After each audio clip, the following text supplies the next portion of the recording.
Welcome to another episode of the Nat Vale Brews podcast. My name is Andy. I'm a home brewer and beer lover based here in Cardiff in Wales. And Nat Vale is a Welsh phrase. It means big stream or big brook. A bit cheesily, I like to think of this podcast as like a big stream of lovely stories and amazing people, loosely related to beer. It's all about that spirit of just good conversations, good people that sometimes come out when you have a beer with someone, be it alcoholic or non-alcoholic. And I always like to say that at the beginning. Now, today I am joined by... he's a Cardiff legend. There's no other way to describe this guy. You try walking down the street in Cardiff with this fella, and I've done this because I live in Cardiff too.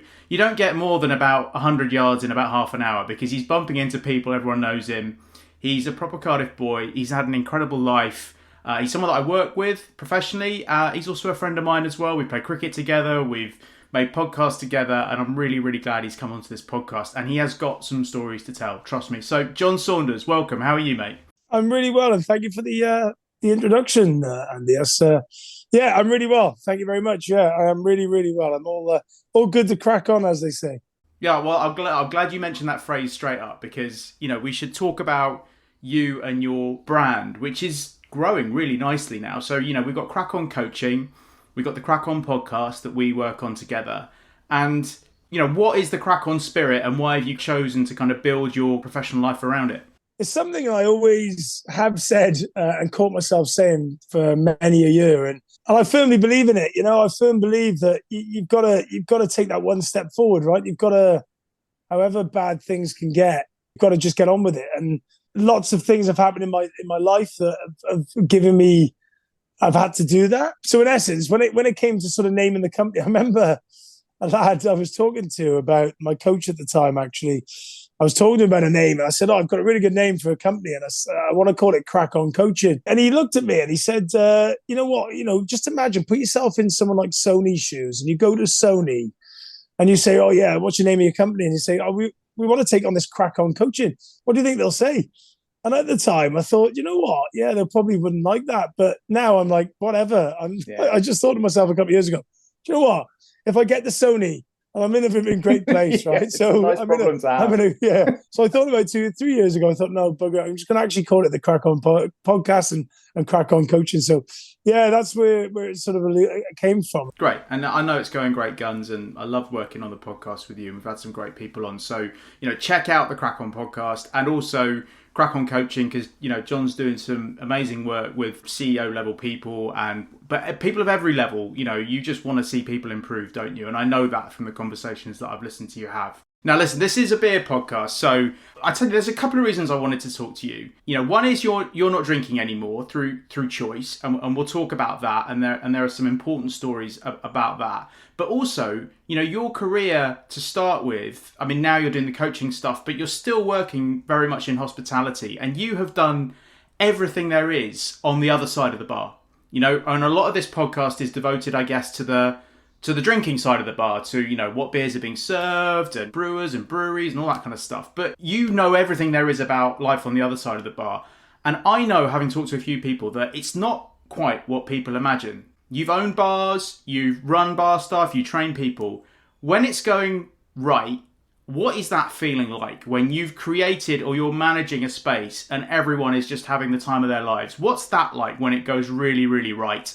When you asked that, my mind took me takes you back to time. Actually makes me shiver a bit, to be honest. It got me a bit of goosebumps thinking about it, because when you've got a night right, TigerTiger, obviously that was the place that I'm probably most well known for in Cardiff, because I opened that in 2008 when it first came to Cardiff as a deputy. I wasn't the GM then, but I was a deputy then. On an international day, you just imagine, just took me back to my VIP room. You've got the New Zealand team, you've got a Welsh team in there. You've got, it's absolutely jumping, right? It's bumping with customers, but they're all having just the best time.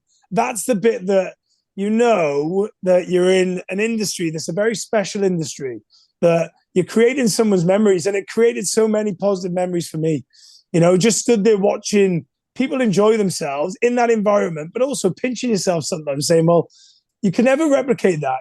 There's something really special about being that side of the bar, creating people's memories, you know? It was like the number one place to go in Cardiff. It's slightly before I arrived in Cardiff, but I still, even when I arrived 7 years ago, people would still talk about, what TigerTiger was like back in the day. Then after that, you went off and built your own little kind of empire of bars. Now, what was that like when suddenly you're thinking, okay, I know what worked at TigerTiger. What do I want to build? And how did you make those decisions, and what were you aiming for? I knew that I wanted to be my own boss because it was something sort of like decisions being made that I didn't like, right? And I just didn't get on with them. And I thought to myself, do you know what? Either stay doing this and put up with the decisions, or I go and do my own thing. So the decision to leave wasn't actually that difficult in the end. And what I did within Tiger that ended up being a massive godsend was I just used my network. I used that time in Tiger to network as much as I could with as many people as I could.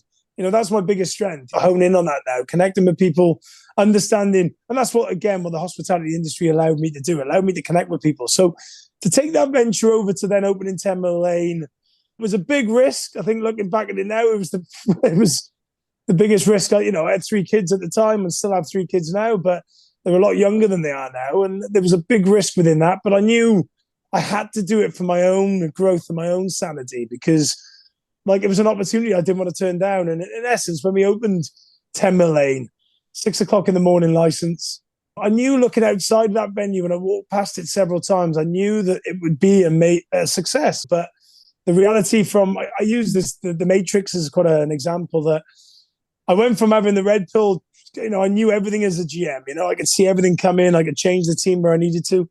But then to go from there to owning your own bar was it was like as though I was having that choice of red or blue pill again. And it was a total different experience, for me.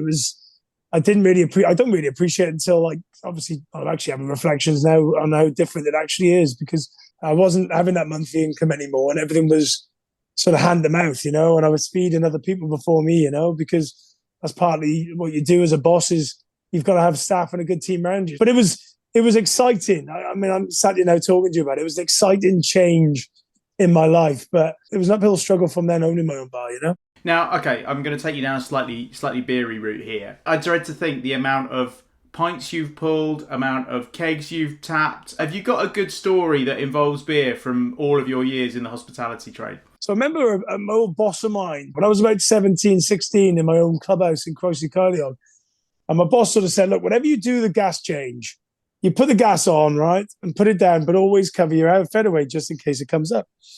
And I remember changing a barrel. It was a real ale. And I remember doing it and changing the gas and I didn't quite get it. I was in a major rush because it was really busy, 4 deep upstairs on the bar. And I put it down. I didn't check, and literally it speared up and just caught the side of my face as it went past. And I thought to myself, as it went past, I just took me flashback back to Danny back in my old pub, and I thought, that's a schoolboy error. Why are you changing a barrel like that? But it literally missed my face by there. It just squeezed me up. So that was a close shave, and that does take me back to damage. If that had hit you square in the face, it would have. Major damage. Honestly, the reason why it was so bad in my old clubhouse is because it hit the landlady in the chin and knocked her teeth out, and she had a black. It was a sight to behold. And I was like, what? Just by doing that? But honestly, yeah, it can really damage. Again, this is the thing that people don't realise. They're stood at the bar there, 4 deep, thinking, oh, what the hell's going on here? How come there's not people serving us, but someone about to have their head removed by a spray of beer downstairs? That's a phrase that you often say when we're recording the podcast, is, people don't see that. And that's a lot of what you're trying to get at, isn't it? Is that the surface that you see in how a business operates or how a person operates, or the sacrifices or the choices that they're making to get where they get to. You try and uncover that, don't you, to actually get to what's really going on.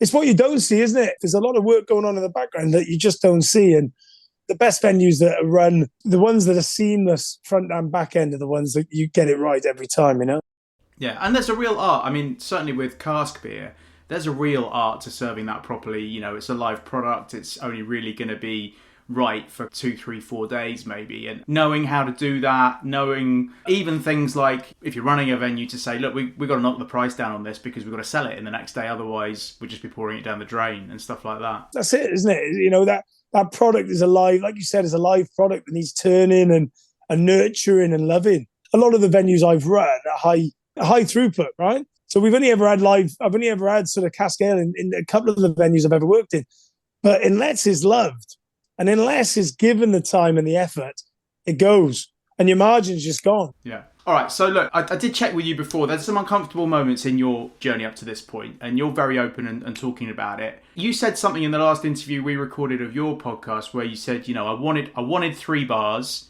and that push to get 3 meant I lost 1. What was the story there? I went in with a business partner. Got a lot of respect for the business partner, but it wasn't ever going to be something I wanted to do full time, and I always knew I wanted to be my own boss. So I sold my part in 10 Mill Lane. And in hindsight, I do kick myself for that decision, to be honest. I think if it was just on its way to making some money. But anyway, I cashed out. Can't change what you've done. So I cashed out and then went into business with a very close friend of mine and allowed me to go into 29 Park Place. 29 Park Place came first. But at that point when I had 10 Mill Lane, I was always thinking about how to get 5 or 6. I never looked at what that number 1 needed to be, right? I was always like more, as opposed to actually saying, let's hunker down on this 1 and let's start feeding the kids first before we start moving on to number 2 or number 3. And actually the number 1 wasn't even really feeding the kids, right? It wasn't even feeding me, the family. It wasn't giving us what we needed. But I still went on to number 2 and I still went on to number 3.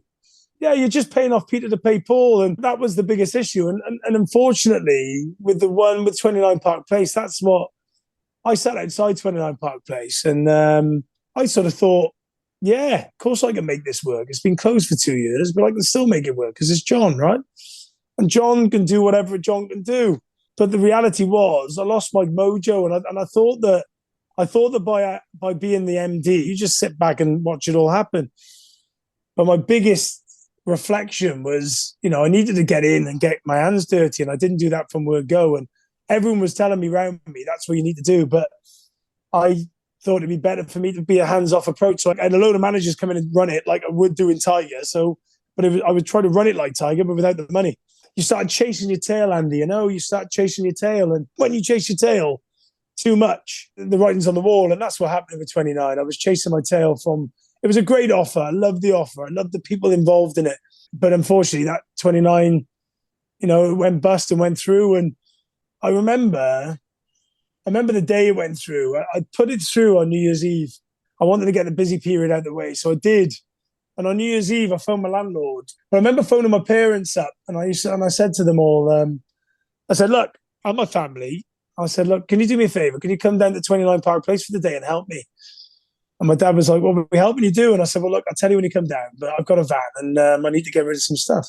They all came down and I said, I pulled them into 29. And bearing in mind, we'd only just had our Christmas there as a family, right? We had our Christmas there. And I said to my dad, I said, look, don't ask me too many questions because it'll get me really emotional.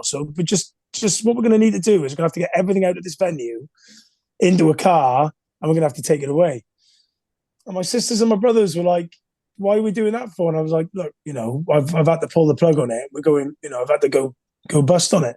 But I've got to clear it all before I hand the keys back to the landlord.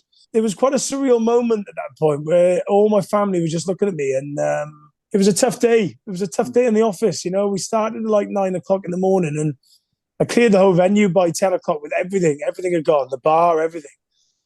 And then at the end, we all just sat there and had a cup of tea. And it was just a real surreal moment where I just sat there. My dad gave me this big hug and, we both got quite upset at that point. And it was like, what are we going to do now? What are we going to do now? And I said, well, with respect, I'm not sure if I actually said I'm going to crack on, but I sort of said, I'm just going to have to get on, Dad. I can't sit down and wallow. I've got to face the music and I've got to get on with it, So, and then I closed the doors. You have? Yeah, I have, mate. Yeah, I have. Yeah, I have. And it was a real moment. It was a real moment in my career where it taught me so much. I mean, I reflect on it now and I look at it and I just think it's the reality what a lot of pub bar owners are going through now, that you put your life and soul into something or and it goes a bit pear-shaped and you have just got to crack on. So yeah, it was a really interesting time in my life, but it's taught me so much since then. Yeah, well, look, thank you for sharing that story. I know it's not easy to tell. I can tell you as someone who works with you now, I didn't know you when all of this stuff was going on, so I've kind of only met Jon 2.0, I guess. And I can tell you that the lessons you've learned from that are being put to really good use because I hear you talking to other people on the podcast, and I'm sure, and I know because you've told me, that it plays into how you're able to coach people. Because it's one thing being coached by someone who's never done it and has never, or has only had success. That's not real. You know, when you go for coaching, it's because maybe you have an issue, or maybe you just want to improve, but you want to get from one point to another. And I think you want to be helped by someone who's seen that journey in both directions. I think you're doing a fantastic job. I'm amazed at the positivity and the progress and the gifts of those lessons that you give to other people. And thanks for sharing that story. And maybe these two things are linked, because I don't know. Sounds like I'm kind of poking you for more emotional stories while we're on the subject. But I want to talk about the drinking thing, because, again, it's something where I know bits of this story, but not the whole story. You were a drinker, and now you're not. What happened there? Yeah, if you're in the industry, there's a real culture of let's just get on it, right? That get on it, for my own personality, in reflection, was never a positive thing, because I would get on it and not get off it, right? I would get on it some nights and I'd have a sleep, I'd get up and I'd probably go again. Not like 7, 8 in the morning, but I would drink, and I would drink heavily to excess, and I'd be the last one on the dance floor, I'd be the first one on there. I didn't really see alcohol as a problem until I had a couple of occasions when I was in London, and I woke up in hospital.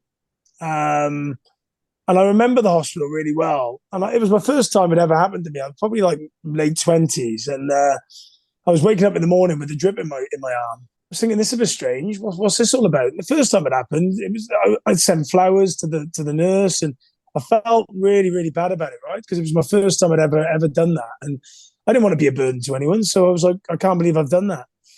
But then that happened again, the second time in London, where I'd ended up getting that bad that I was sort of put in an ambulance and taken to hospital. So the second time I woke up and I knew where I was. I didn't think two and two and thought this was a problem. I just thought it's something that's happened to me again. So I got on the train, went home, didn't really tell anyone, just sort of got on with it. And then the third time, which sounds like now I'm replaying it back to you, it's savage, isn't it? Like, I was in hospital 3 times before I even made a decision. So this one happened in Cardiff, where I was the manager at Tiger, and I got found outside my venue, but no one knew who I was.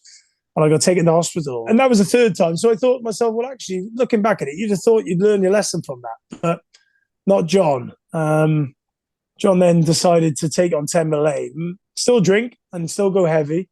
And one night I got that bad that I ended up outside Hugo Boss's front door on my own, very intoxicated. And I woke up the next morning, same thing, 4th time then actually in hospital. There was a difference. When I woke up my eyes, there was a lady next to me, and I could tell by the hair it was one of my sisters, because she's got auburn hair. She's beautiful, beautiful person, beautiful human being actually, in reflection. And she said to me, "Look, Jon," said, "You know what? You know why I'm here?" And I said, "No, I don't know why you're here. I understand where I am, but I don't know why you're here." And she said, "Well, last night you were found outside Hugo Boss's front door, but when the guy found you, said you were being sick and you were choking." And she said, "Look, if he hadn't found you, I don't think you'd be here now. You'd be dead." And that moment was the moment I needed, a kick up my ass to say, "Look, mate, booze isn't your friend. It's not your friend. You need to get yourself from that." And I said to her there and then, I said, "Look, I'm not going to drink again." And she said, "Yeah, okay. I'll believe you when I see it." And then, 10 years later, I'm not drinking anymore. So, it took me 4 times to get to that point. So, I suppose for anyone out there that's listening that have been in that position and are hiding it, I wasn't a good person, Andy. I wasn't a good person back then, not because I was being a bad dad or anything like that. It just wasn't. I wasn't a good person in my own. I didn't love myself, So there was a big part of me with that changed, and I think that's the biggest thing that's changed since then in me is that. So 10 years on, I'm not drinking anymore. So. Well, look, again, thank you for sharing that. I know it's not easy, but I actually think that's one of the most important stories that people can hear.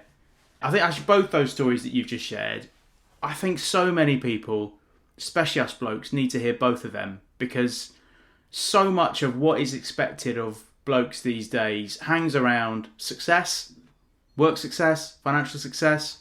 We are very bad at talking to each other, and often what we'll do instead is we'll go out, and going out means having a skinful. And actually, it all gets swept under the carpet. Yes, there's a bit of escapism, but we're no better off. We haven't had the conversations we need to have. We haven't done the self-reflection we need to have. And I totally get where you're coming from, where like booze is not your friend. In fact, I'm in a situation, not comparable, but I'm in that place at the moment where I'm just thinking, hang on, what? And it's weird, especially when you're a brewer and you've got a beer podcast, thinking, but actually it's not, because it's not about that. And we're very lucky now that, and I think I've heard you mention before that you've tried the Guinness 0.0 and you're like, wow, that's actually pretty good. The non-alcoholic beers now are fantastic. And we had a previous guest on this podcast where we did an episode all about beer and mental health, Emma Inch. Her advice was like, look, if you think you have in any way got that capacity, which I think we all have, to either lean on beer to be the sociable one because it's what you do, or to escape because you had a bad day, just make your first beer a non-alcoholic beer. Then, once you've had that one, have a think again. If you want to carry on and have a couple of drinks, fine. But you might find that having had that first nice, cold, straight out of the fridge bottle of crisp lager, but it's got no alcohol in, you might just find, actually, I don't want to drink tonight because I'm drinking for other reasons other than to enjoy this beer. I'm drinking because I'm trying to keep up, or because I'm trying to escape something. And that hit me like a hammer when she said that, because I do that. End of a stressful day, grab a beer. And the problem is, like you said right at the beginning, when you said that story, you said I'd have one and then I wouldn't stop. And I can do that as well. But if that first one is a non-alcoholic one, you give yourself just a little bit of a safety net. I don't want to be, I don't want to turn into this like party pooper, mate, because I'm probably still first on the dance floor. I'm just not the last. Yeah. Right. So I haven't got a problem with jumping on, and I haven't got a problem with anyone that drinks either, at all. But what I have got is that you're right with regards to the options. The options have changed dramatically over the last 5-10 years. More so over the last 3 years. Guinness Zero, when I had my first one of them about a year and a half ago, it was like as though I had to check. I had to go, right, is that a flipping zero? Because I hadn't drunk it for so long. To drink a Guinness, it's just a game changer. I was like, wow. And then I thought of the calories, and I thought, I'm not going to drink many more of them. But, and actually brewing generally, you got drop beer brewing. There's some great brewers out there that are game changing, Welsh brewers that are just excitingly taking the industry on, right? And that side of it, I get very excited about it. The fact that, I'd love people to drink less, because I just think I see the impact on the NHS and I see the impact in the hospitals. I mean, I've been in there 4 times, right?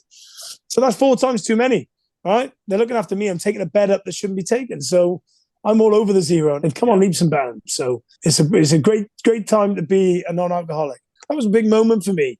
And when I met my mates, like I just stopped. I said I'm stopping drinking. They've heard it before. They're like, whatever, John. And I said to my mate, I had a Beck's Blue, and I remember it. We were in Ha-Ha's, the old Ha-Ha's. And they were like, whatever, right, ain't happening. And I'm like, yeah, okay. So now I sort of said on the weekend, you're still not drinking. And we had that conversation. So it comes up all the time. I don't miss it. No, I don't. Because that was the question. It was like, do you miss it? And I was like, no, I don't.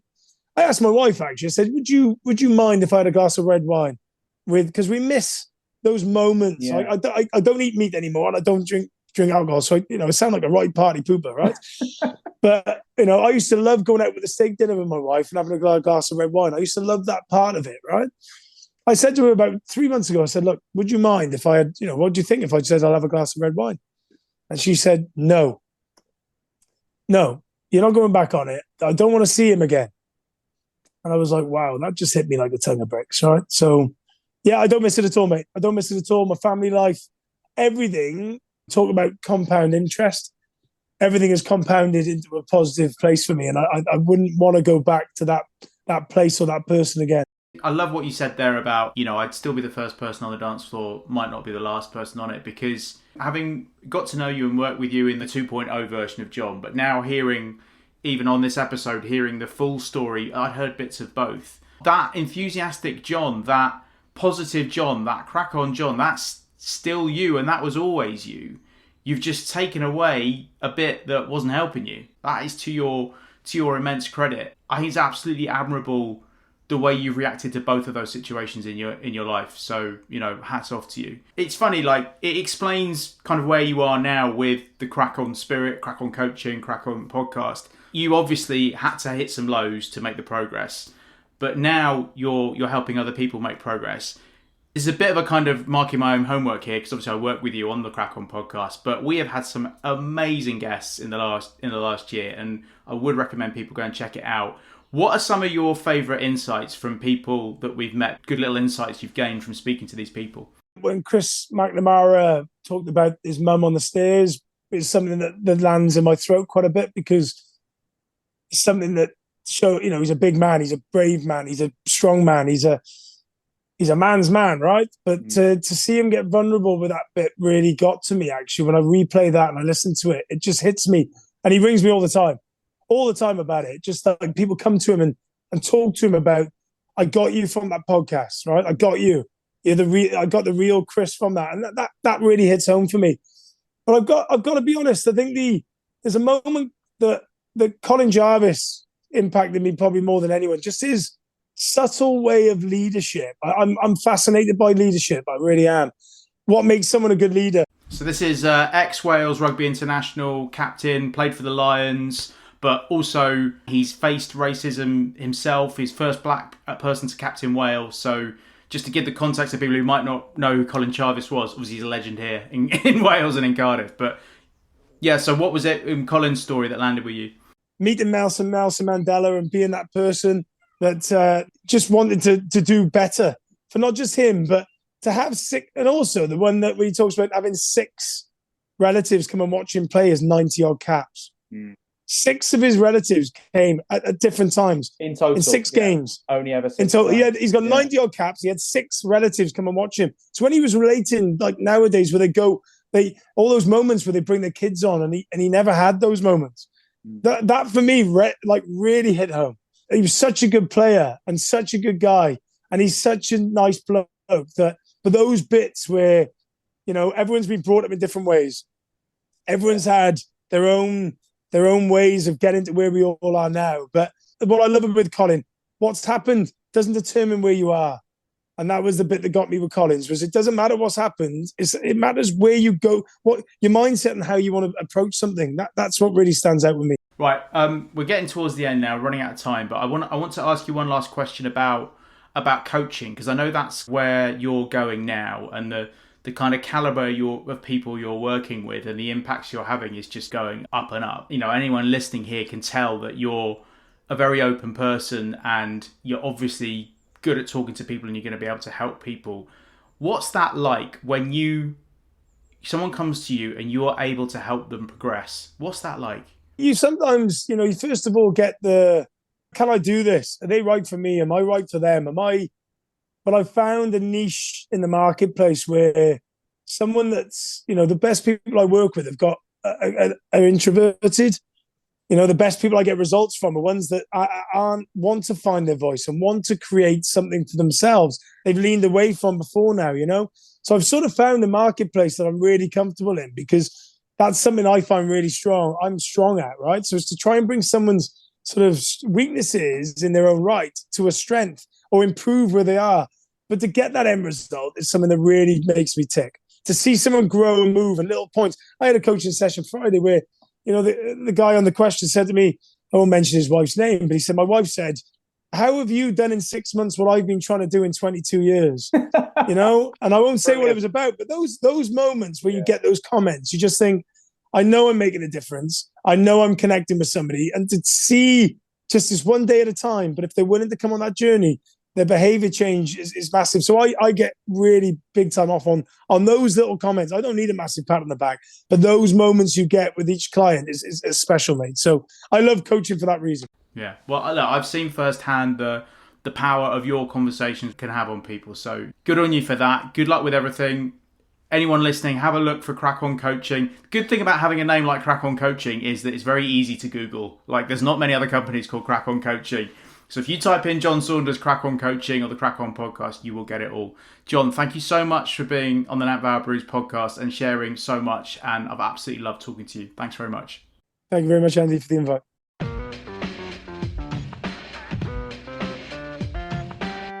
Just a massive thank you to Jon there for sharing his story and the highs and lows. And I think the stories he told were really honest and they're really important. I think we need to all talk more, and not that just that surface stuff about how everything is amazing and how we like to project to the world, but really for true life experience and truly to help ourselves and to help other people, we need to be, honest about what's happened to us. And yeah, if you can face the lows that Jon has faced and come through it, just progressing, and then be able to share what you've learned with other people and help them, I'm full of admiration for him. And I've seen up close with the conversations he has on the podcast, the difference that he makes to people. He's got a real gift for coaching. So if you go to crackon.co, then you can get all the information you need about Crackon Coaching, and a bit more information about Jon as well.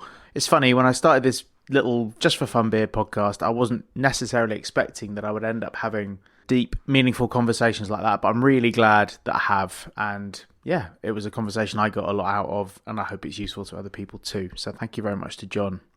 Okay, so next episode of Nat Val Brews is going to be a conversation with a guy called Adam Cartwright, and he is a historian and an author, and he's written a book all about Bateman's Brewery, which is not a brewery I knew much about until I discovered this book.